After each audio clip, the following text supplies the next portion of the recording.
The Jesse Blake Sports Report with Jesse Blake. On July 2nd, 2015, at the age of 16 years old, Vladimir Guerrero Jr. signed with the Toronto Blue Jays. In the 9.5 years since, he's finished second in MVP voting. That was 2021. He's gone to 4 straight All-Star games. He's had a 48 home run season plus 2 other 30-plus home run seasons. And frankly, he's given his life to this franchise for the last nearly decade. In his position, he believes he deserves the sun and the moon and a blank contract from Mr. Ed Rogers, who is willing to give out blank contracts to players like Shohei Ohtani and Juan Soto, but not to his homegrown superstar. And that is the situation we are in right now, in that Vladdy is done being a Toronto Blue Jay, and today is so extremely sad and disheartening and upsetting to be a Blue Jays fan. And right now, it's really hard to put together what this franchise is doing with their homegrown superstar. There's so many particulars we need to lay out here before we just get into the emotional. We should all be so angry and should have zero hope in the direction of this team. But first, like I said, let's do the particulars because that information is important for the context of why we are all so angry. So here we go. Vladimir Guerrero Jr. and the Toronto Blue Jays had a deadline. It was when he was set to report to spring training. He was no longer going to negotiate with the Toronto Blue Jays. He's set to be a free agent this coming offseason. He said, once Monday night reaches and Tuesday I have to show up in Dunedin for spring training, I am no longer negotiating with you, Toronto Blue Jays. We got to 10:30 last night, and that, according to Keegan Matheson, was the last time Vladdy and the Blue Jays had a call. 10:30 last night. And Vladdy spoke to the media this morning and made it clear that no deal was reached and that he's going to free agency. According to Shai Davidi, Guerrero said he told Blue Jays about extension deadline at the end of last season. I don't want my teammates to go through any distractions about that. I'm here today. I'm ready and want to win a lot of games and make it to the playoffs. That's all in my head right now. There's no negotiating room in season for Vladdy. He's made that clear since last season, and all offseason came and went, and the Blue Jays, Mark Shapiro, Ed Rogers, Ross Atkins could not get a deal done with Vladdy, which is unthinkable. Vladdy didn't mince words about the negotiations. He said that they weren't close and that he had his numbers and the Blue Jays had theirs. And if we want to pause from the notes from his press conference for a second here, just to get upset with the Blue Jays, let's do that, because right here's the sticking point for me, because the Blue Jays continually preach, Ross Atkins and Mark Shapiro continually say that they are trying to win. They're trying to win the World Series this year and moving forward. But what I don't understand is that if you are trying to win, why do you not want Vladdy on your team at all costs? Because Vladimir Guerrero Jr. is the type of star player that allows you to win. And it makes me question whether or not they are actually trying to win, because it doesn't seem that way through their action. You can't replace a player like Vladdy, a star player who's going to put up a bunch of home runs and a bunch of power numbers, command this amount of money. So if you don't sign him, then you don't have that on your team. And if you don't have that on your team, winning is going to be more difficult. Does that make sense now? If you don't have this player, then your chances of winning are less. So if you sign this player, your chances of winning are more. And if you are trying to win, then you want this player because he's going to increase your chances of winning, because you can't replace Vladdy through the aggregate. Whatever smart nerd baseball thing that Atkins and Shapiro want to do, where they have their internal cap and number about what a player should be worth, throw that out the window. Like, it doesn't matter anymore, because this is partly outside of baseball, but partly of, you can't calculate the importance of having the star player. Like, they think they can, but you can't, because no matter what the price is, that's the price. He has a price. That's the price. Pay that price. That's it. That's the price for having that star talent, because that's what the market will bear. And now that he's going to free agency, he's going to talk to 29 other teams. That number goes up because other teams don't care about whatever internal evaluations the Blue Jays have created that should be paid to Vladdy. So today marks the end of Vladdy's tenure as a Blue Jay come the end of the season. And Vladdy spoke about the winning side of things, and that's the big focus, and it should be here today because the Blue Jays, I don't believe, are going to be a winning team going forward. And maybe Vladdy sees this too, because he said during his press conference this morning, we'll get back to that now, he said what he wants in free agency. He said a winning team. That's what I'll be looking for in free agency.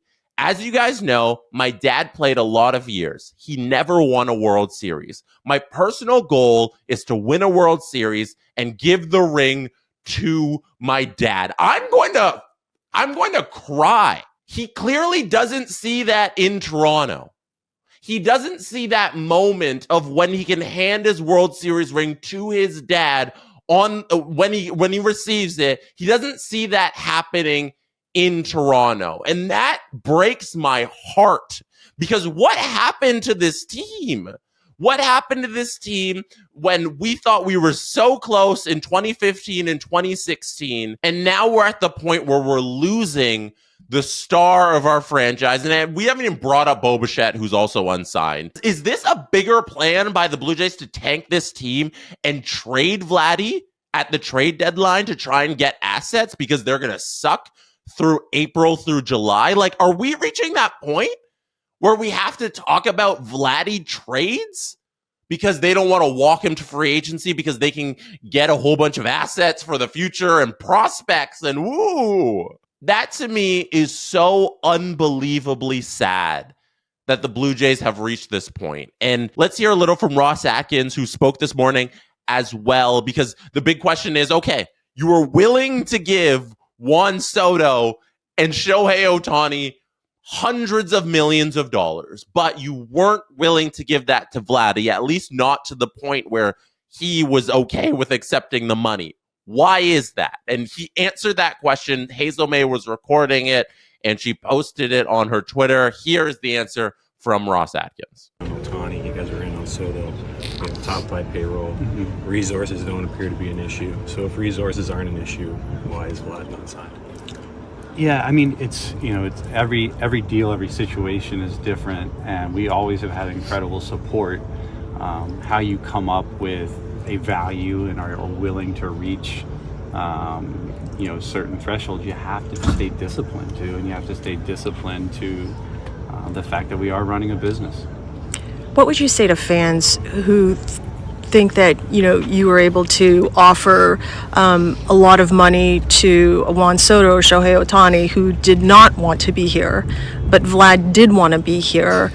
How do you kind of reconcile that? Yeah, well, the offers that we made for Vlad would have been record-setting and would have been made him one of the highest paid players in the game. So we were, in our view, very aggressive.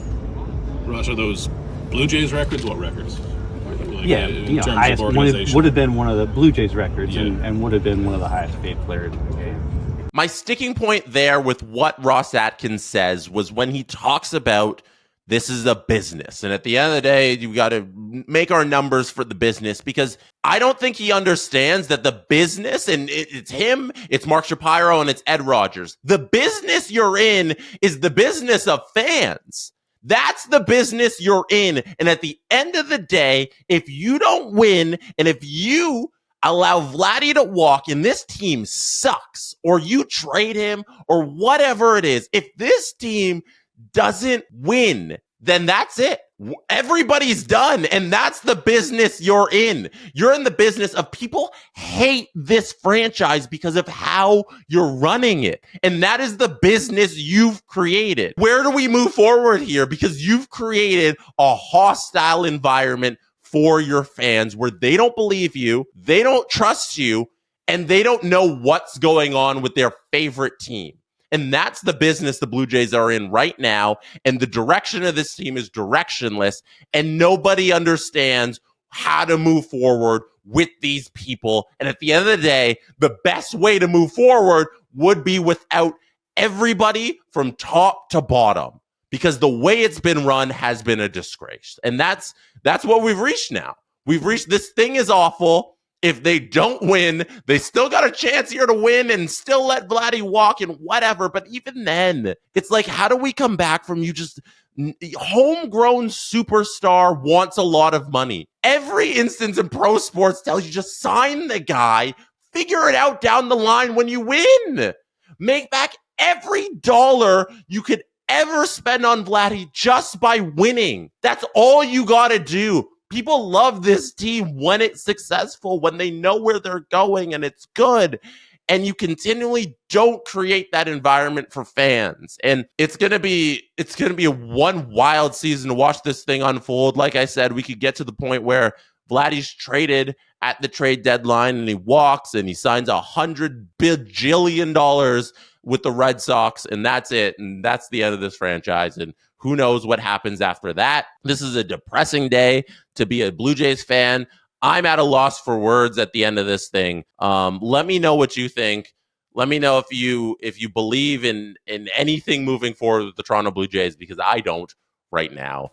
We will see how spring training goes from here on out. We'll see how the season opens come April. But yeah, that's it for me right now. Thank you for being here. You could have been anywhere in the world, but you chose to be listening or watching right now, and I appreciate you for that.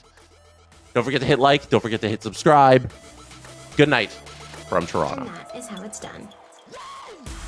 The Jesse Blake Sports Report with Jesse Blake. Jesse Blake, the guy that likes to hear his name twice in one sentence. Sure, I know him. No, he doesn't have an ego at all.